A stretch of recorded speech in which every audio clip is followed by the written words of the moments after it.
Hey guys, Tina here and welcome to another weekly reads video. Now I have to say that last week it didn't go according to plans at all. I planned to read one book and that is the one book that I didn't get to finish. I did read 3 others though, so it was still a fantastic week. But yeah, not according to my plans anyways. So the first book that I got to read was A Quart of Ruin by Sarah J. Maas. Now last week, this time around, I was complaining about the fact that my book still hasn't even shipped and that I was gonna have to avoid all these videos and spoilers and all that. And then the next day I caved in and got an e-version of it and I sped read through it. And I have to say, I really think it's a good conclusion to the trilogy. It's definitely not my favorite out of the 3 books. A Court of Mist and Fury still is my favorite. And luckily this one didn't leave me with a book hangover, which is really useful right now because I'm in the middle of a readathon and that would not be helpful. But yeah, so as I said, it's a good conclusion. There were definitely a lot of things that I didn't care for in this book, especially, you know, sort of the pacing, because there's this huge build-up and then naturally there's a huge boom at the end. And I thought that the build-up was sort of, I thought it could be shorter, you know, it dragged at points, so I didn't care for that. Also, Feyre was, again, not my favorite character in this one. She did a lot of things that were potentially unnecessary. I thought she, you know, took things too far in some instances. You know, even if we do not like certain characters, still there's, you know, you should stop at some point. But yeah, anyways, and what really bothered me actually was this one character. I'm really, you know, talking in circles around here because spoilers and I don't want to spoil anything. But there's this certain character and those that have read the book will probably know who I'm talking about. And you know, we are talking about fairies here that are 500 years old or so, or thereabout anyways, and they have issues, sure, everybody does, you know, and I think that, personally, I think that 500 years is a lot of time for you to deal with those issues, but still, some are unresolved, and it's okay, fine. What bothers me about this character is that the fact that these issues are unresolved sort of affect other people, you know. Other characters are sort of dangling around because of reasons and are being dragged along because of these unresolved issues. And okay, you don't want to resolve these issues, that's fine, you know, okay, but still you can be honest with these people and tell them, you know, what the situation is and, you know, let them go. That was my main issue with this book that I didn't care for. I thought it was unfair, you know, as it is in other books or in real life, you know, you should be fair to people and not do that to them. But anyways, yeah, that's my big issue. There's a lot of sort of threads that were unresolved, and I think that's mostly has to do with the fact that there's 3 more books coming up in the near future or the next years. So I didn't, you know, that didn't bother me that much because I did expect that. But yeah, all in all, it was a good conclusion and I did like it. So yeah. And not for rambling. I'm not sure if I'm going to do a discussion video, maybe, you know, when I read it once more slowly, maybe then. But right now I think there's going to be a lot of videos talking about it, so mine is not going to be necessary. So the next book that I got to finish is Always and Forever, Lara Jean by Jenny Han. This is book 3 in her To All the Boys I've Loved Before trilogy, which is a cute young adult contemporary romance trilogy, I guess. And it's just perfect for the summer that it's coming up. And anyways, Lara Jean is this girl and she has a habit of writing letters to the boys that she used to have crushes on, and she puts this letter in a hat box and then she just keeps them there. And in the first book these letters get sent out to the boys that they have been written to, and that sort of yeah, complicates her life a bit.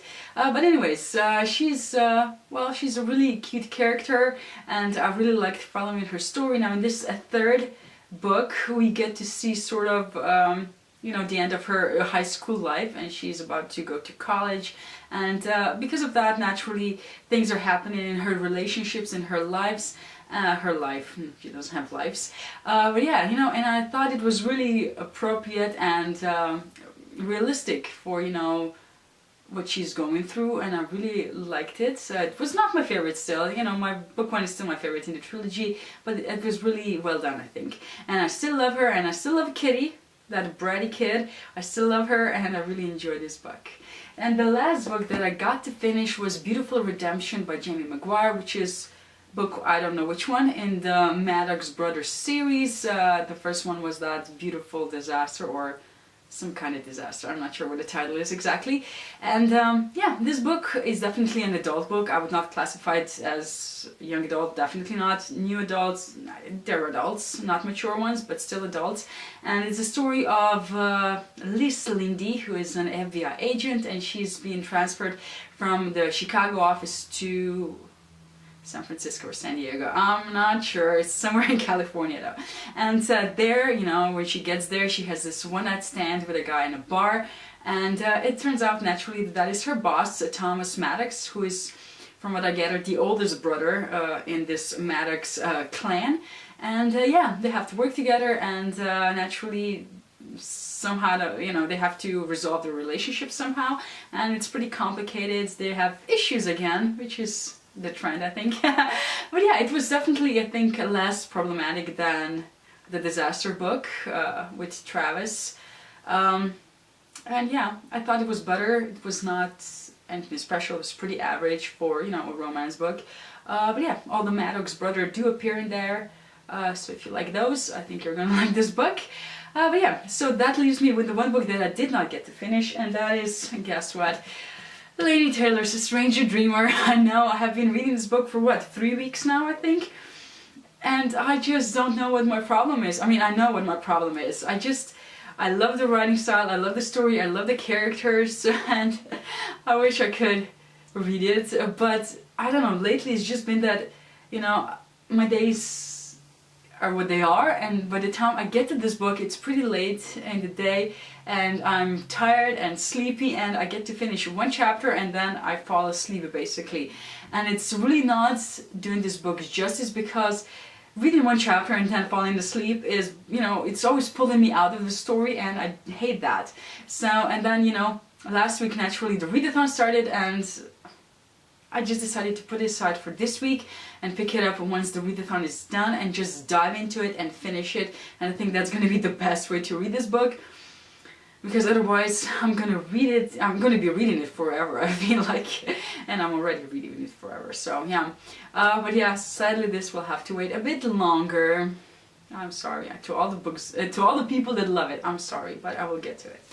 And then, as I mentioned, on Saturday, on the 6th of May, Book Buddy-a-thon started, and I'm, you know, busy reading those books. And the first book that I'm actually reading is the book that Haley, my buddy, and I picked for our buddy read, and that is Nevernight by Jay Kristoff. Now I have to say, this book is full of surprises. I have been prepared to be, you know, for this book to be really hard to get into, and it's not. From, you know, the first page, I really liked it, I really loved it actually.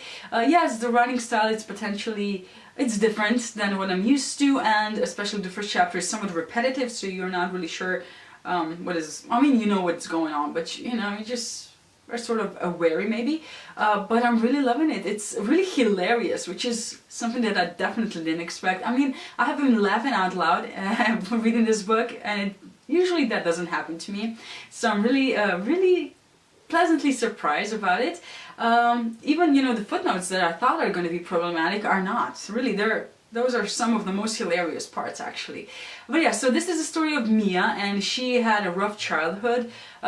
Things happened to her family, and she got to, you know, she was raised by this assassin and trained by him, and now she was basically, he told her to go to this assassin school, and that's basically when we meet her. And yeah, along the way she meets different characters, and she just got to the school is what I'm at, and yeah, I think it's already happening, and I'm really liking it so far. I'm really pleasantly surprised.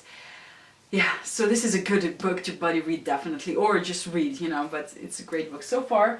And then I started reading The Watchmaker of Filigree Street by Natasha Pulley, but I decided to put this one aside for a while because I thought I needed something faster at the beginning of a readathon, you know, just to make myself feel better that I'm making progress and all that. So I put this one aside and picked up Half a King by Joe Abercrombie, which is book one in his Shattered Sea trilogy, and I already finished it, and it was a really fast read. It was really a really nice fantasy, well, young adult fantasy book that tells the story of Yarvi, who is this disfigured boy. He's a prince, and because of his disfigurement, he doesn't have all the fingers on one hand, and because of that, he's sort of been put aside, and he's training or being taught to be a monk basically. And so when he learns that he's actually the next king, or that he is king because his brother and father had been killed, he is not really happy about that, because he never saw himself in that position, and he hasn't been trained for it, and other people don't see him in that position and really don't like him, and yeah, things happen because of that. And he has this adventure that it was really fun to read about. The writing style is really pleasant, it's easy to get into. Yarvi as a character is funny, intelligent, he's slightly naive at the beginning, but the things that he goes through, he grows up a lot. Other supporting characters are really fun as well. They're all very different, but sort of provide the background humor, I guess, for the story. The only issue I had was with the last bit, because some things are really predictable in this book. At least I found them to be. There's one character that I basically guessed who he was in the middle of the story, so that was not a surprise. And there's naturally some, plotting and intrigue going on, and I basically guessed that as well. But despite that, it was a really good introduction to Joe Abercrombie. I really like it, and I'm definitely going to continue on with the trilogy, once the readathon is done and all that. So yeah, so that's basically what I'm reading. If you want to see the books that I'm reading for my Book Buddy-a-thon TBR, I will link the video up here. I'm not exactly sure which solo book I'm going to pick up next. But yeah, that's basically it. Let me know down in the comments if you are participating in Book Buddy-a-thon and what you're reading currently. And if you have read any of these books, did you like them or not? Let me know down in the comments as well. And thank you for watching this video, and see you in my next one. Bye!